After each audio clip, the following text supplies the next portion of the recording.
What is up, Dynasty Leaguers? Welcome into another episode of my first round rookie draft series, running through my 101 through the 112 in a one quarterback league. If you've missed any of the first four videos, the 101 through the 104, I invite you guys to go back and check those ones out. But if you decided to stay here and watch this video, maybe it's because you saw the picture on the thumbnail. We are talking about my wide receiver 2 in this class and my 1.05 overall in one quarterback leagues, and that is Minnesota wide receiver Rashod Bateman. So let's get into it.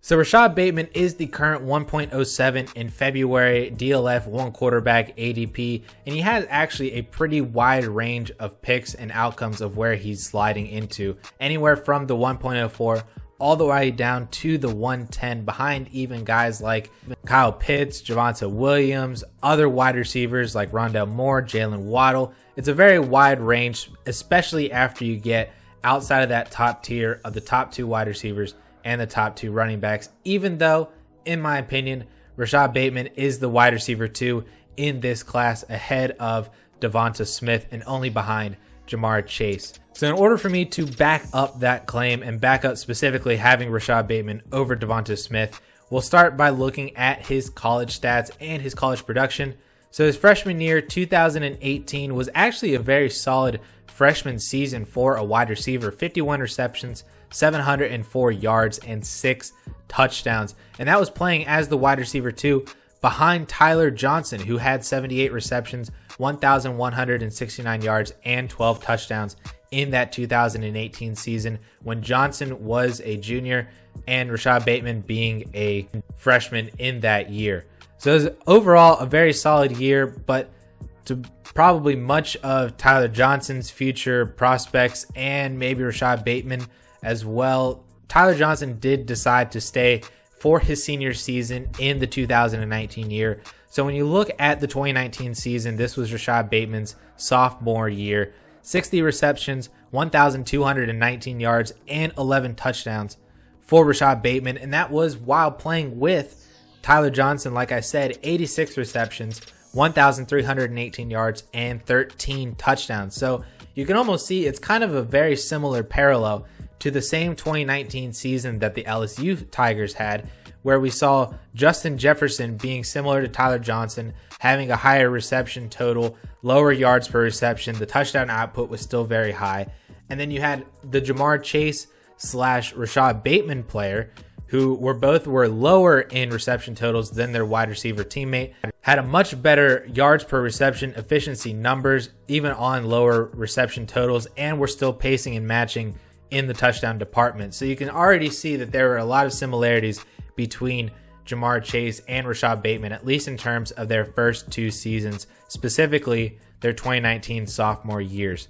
So again, like Jamar Chase, Rashod Bateman actually initially opted out of the 2020 season during the summer when the Big Ten announced that they were not going to play. This was in the middle still of the COVID-19 lockdown. NCAA was kind of in flux. The NFL was still relatively in flux on how they were going to play, if they were going to play. And so the Big Ten were doing this like will they, won't they kind of situation. And so eventually the Big Ten decided to play this 8-game slate from mid-October all the way into mid-December, playing every single week, no bye weeks. And after that announcement, Rashod Bateman did decide to come back and play in 5 of Minnesota's 8 games. So in those 5 games, he totaled 36 receptions, 472 yards, and 2 touchdowns, including 3 games over 100 total yards receiving. Very strong output as the true alpha target share monster wide receiver 1 for Minnesota without Tyler Johnson. Tyler Johnson going to the NFL. So Rashod Bateman was able to show out and showcase in just a few short games that he could produce at a wide receiver 1 level without anybody else across from him. Jamar Chase probably would have been able to do the same thing, even without Joe Burrow and without Justin Jefferson, but he decided not to do that. So that's where we have the difference between Jamar Chase and Rashod Bateman, at least right now. So looking at the analytics for Rashod Bateman, I mentioned analytics back in Jamar Chase's video in terms of breakout age and hit rate, mentioning specifically that both of those things, when you look at draft capital, we want a first or second round draft capital for wide receivers, and for breakout age, we want a younger breakout age at a higher threshold, a 30% dominator rating threshold. And when you combine those two is really where you get the ultimate hit rate for a wide receiver. And that's kind of the best pairing of the two in terms of NFL success at the next level, and for fantasy football as well too. A hit rate in these instances for me meaning at least one top 24 wide receiver season in fantasy football. So when you marry the two, a 30% breakout age with early draft capital, an 18 or 19 year old 30% breakout age combined with a first round draft capital is a 62.5% hit rate. It's pretty similar numbers for the second round as well. And if you end up being a 20-year-old 30% breakout age player and drafted in the first round, you still have solid hit rate as well. It's over 50-50. It's a 54.5% hit rate at the next level. So that's basically what we are looking for, and that's going to be the tail of all these wide receivers as we move down this list of this wide receiver class. Is we're looking for guys who are projected to have low draft capital, so first round or second round draft capital, and a very young breakout age. They were able to produce in college at a young age, and that is really what Rashod Bateman was able to showcase. Rashod Bateman, looking at his analytics specifically, he had actually an 18-year-old breakout age at a 20% threshold. That's the bare minimum threshold.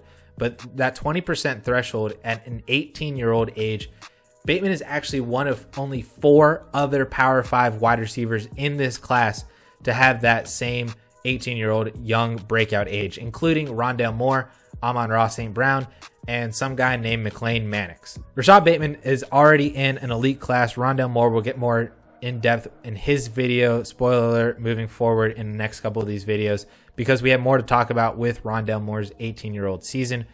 But at least in terms of Bateman's freshman production, it was definitely very elite, at least in terms of this class and in terms of previous wide receiver classes as well.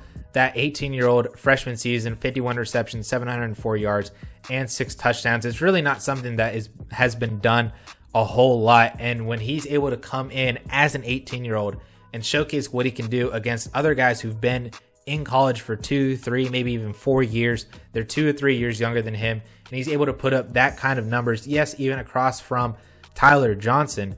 But that is really what you're looking for in terms of now he can be able to do that at the NFL level, where he's a 21-year-old coming in and now being able to ask to produce against guys who are potentially like 8 or 9 years older than him, but who are much more of a NFL veteran and NFL mindset.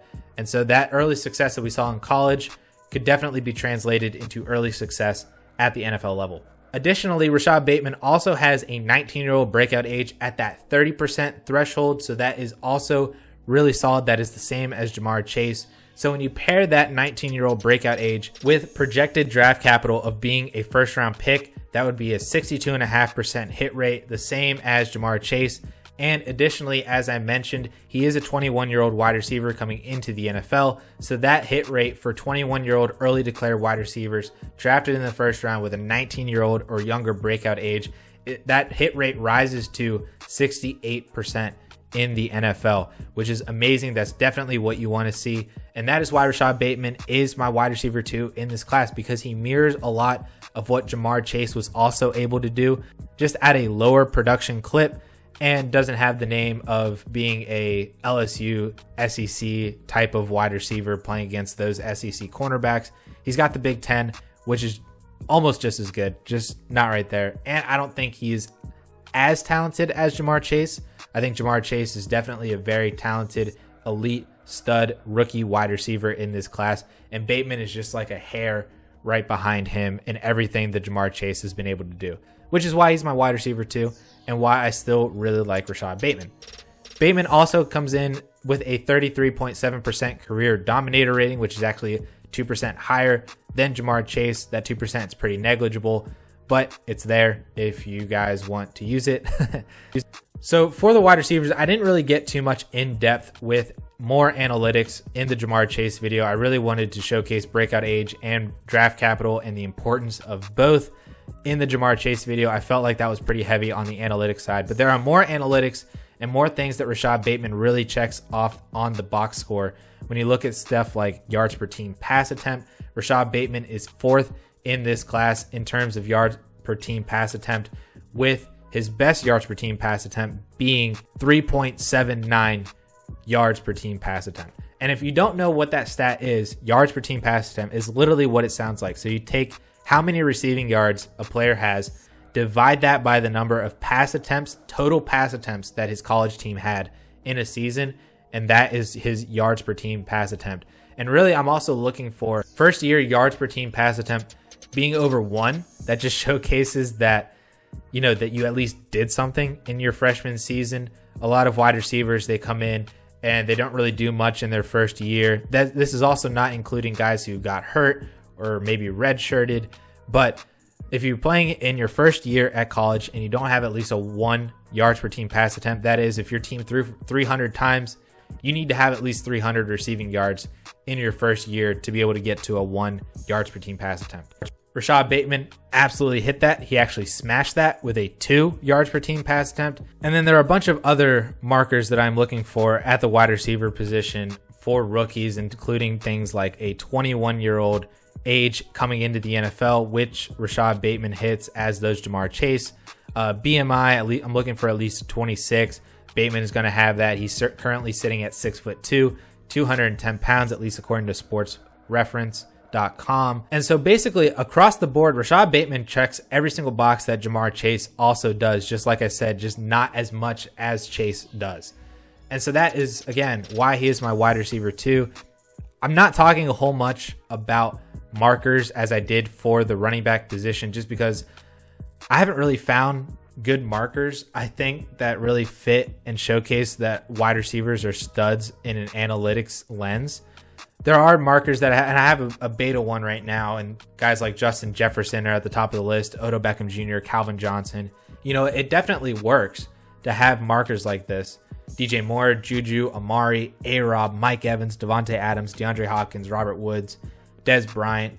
All these guys are at the top of this list for my markers. It's just there are so many wide receivers since 2005 that have come out and have either gone on to the NFL and done something, done nothing, done everything. Like, it's a very wide range for wide receivers, and that's why it's such a tough position to really predict and hit on when you're transitioning from college to the NFL. We can really only go off of certain markers that we know to really be effective and translatable in terms of getting these players from college to the NFL level and producing well for fantasy football. Specifically, things like breakout age, yards per team pass attempt is catching on as well, having a high yards per team pass attempt just as a threshold. Dominator rating, not so much, just in terms of breakout age.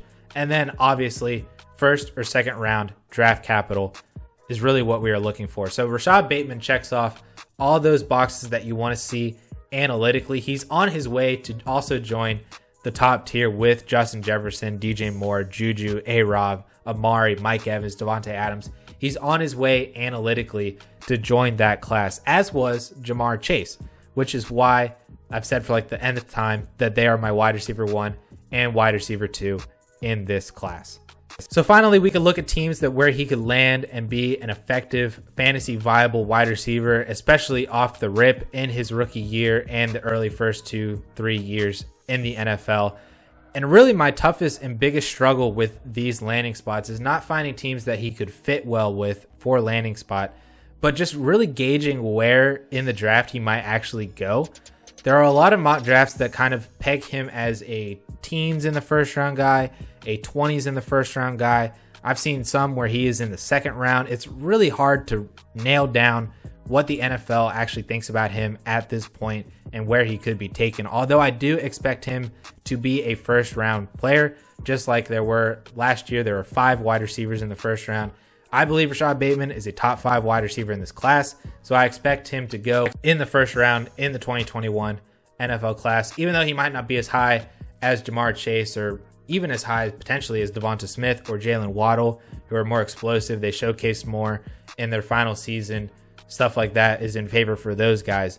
But I think Rashod Bateman could be like what we saw last year with a Jalen Reagor, Justin Jefferson, Brandon Ayuk type of player, where he's in that 20s range. And those are the 4 teams actually that I picked from that pick in that range from 20 to 32 that I think that could find some good landing spots for Rashod Bateman. So the first is actually a copy from my Jamar Chase landing spots. Is the Indianapolis Colts. I said in Jamar Chase's video that if he were to fall outside of the top 10 or 15, not that I really expect him to, but the Indianapolis Colts would be a great landing spot for Chase if he does fall. And the same is true for Rashod Bateman. As of right now, they really only have Michael Pittman.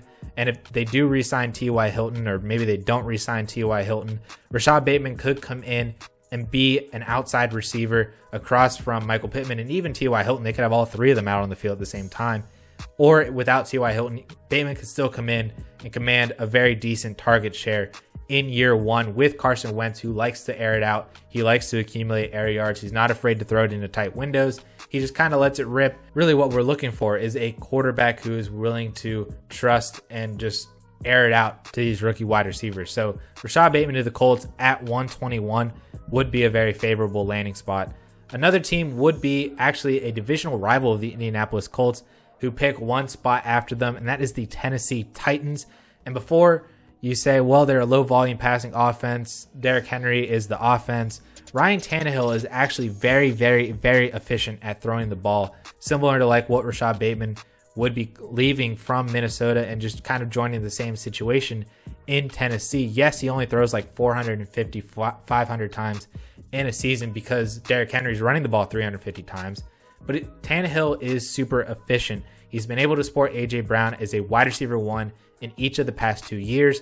And even this past year, Corey Davis was a near 1,000-yard wide receiver as well. And so when you look at the Tennessee Titans offense, Corey Davis is a free agent. Jonnu Smith is a free agent. They just cut Adam Humphries. So it's basically just A.J. Brown in the wide receiver room just chilling for now. And we know they're not going to throw the ball to Derrick Henry. So if Corey Davis decides to walk away, maybe Jonnu Smith walks away, it's really vacant in terms of target share and the opportunity that Rashod Bateman could walk right into in Tennessee as the wide receiver 2 in that offense. And with A.J. Brown demanding coverage across from Bateman, it could definitely be a very solid situation like what we saw from T. Higgins last year, potentially even a Justin Jefferson situation where Adam Thielen was getting a lot of the coverage, but Jefferson was just so good that he was able to beat single coverage. He could beat players down the field. That's kind of what we could see the same thing from with Rashod Bateman, even in a lower passing volume offense. So I really like Bateman to the Tennessee Titans if they decide to not go with Corey Davis and potentially Jonnu Smith as well in the free agency. The third team is the Green Bay Packers at 129. And basically the mantra over the past couple of years has been getting Aaron Rodgers more weapons. They failed to do that last year. We kind of saw what happened, and it was really Devontae Adams and nobody else. Even though Aaron Rodgers was still able to throw over 40 touchdowns and 4,000 yards, he had an amazing quarterback season. If you got him another weapon, an upgrade over Allen Lazard and Marquez Valdes-Scantling, and Robert Tonyan isn't really a PPR kind of guy. He's just a red zone guy. If you can get him another wide receiver who's just as capable of catching the ball, they're not going to drop it, across from Devontae Adams to kind of get more coverage away from Devontae, but also another guy who can maximize his opportunity when coverage is all on Devontae. That would be Rashod Bateman in the Green Bay Packers offense at pick 29. And we've seen before that Aaron Rodgers could support 2, if not 3, fantasy viable wide receivers at the same time. So he can absolutely do it with both Devontae Adams and Rashod Bateman in the wide receiver room as the 1 and 2. So I really like him going to the Packers at 29 overall in the first round. So then finally, my fourth team, which could easily be crossed off the list if free agency plays out a certain way, but it would be the reigning Super Bowl champions, Tampa Bay Buccaneers. And the reason why I say that they could be crossed off quickly is whether or not they re-sign Chris Godwin. If Chris Godwin is still there in 2021, signs a new free agent deal with Tampa Bay, then I'm not putting Rashod Bateman on the Tampa Bay Buccaneers. But if Chris Godwin does decide to walk away, does decide to go and sign somewhere else, that Tampa Bay Buccaneers wide receiver 2/wide receiver 1 spot is pretty vacant. And I know a lot of people might want to see Tyler Johnson, former teammate of Rashod Bateman, bump up to that spot. But Bateman could easily come in and replace Chris Godwin for much cheaper from a rookie deal across from Mike Evans. Kind of the same situation that we've seen with both the Packers and the Titans, where there is already a strong alpha wide receiver 1 and Bateman come in and be a solid wide receiver 2 across the field. And so that is what I really like to see from the Tampa Bay Buccaneers. Really, again, it just depends on if Godwin is there or not. It could easily cross this team off the board. But for now, we'll just say that I think it would be a solid landing spot if Chris Godwin is not there. The Tampa Bay Buccaneers at 32 overall. So that is going to conclude today's video. Thank you guys so much for tuning in. Please make sure that you like and subscribe to the DLF YouTube channel. We've got much more of this content coming, more rookie drafts, more other content like Commissioner Chronicles and Mannequin Chill. I know you guys love to see a lot of those other videos and not just my face like every freaking day. I also want to thank everybody who's been leaving comments as well. The interaction with all of you guys in the comment section, answering questions, providing more context, getting feedback from you guys in terms of the content that you want to see from me and the rest of the DLF team on this platform really definitely helps us out and helps us understand what you guys want to see so that we can provide that content for you. So if you have a suggestion or you want something to be researched or looked into or just me talking about, we can absolutely do that if you leave a comment down below. So thank you all so much for that interaction in the comment section. Please continue to provide those comments for us so that we can get the best possible feedback and best possible videos and content for you guys throughout the rest of the 2021 off season. So with that all being said, thank you guys so much for tuning in, and we will catch you guys next time.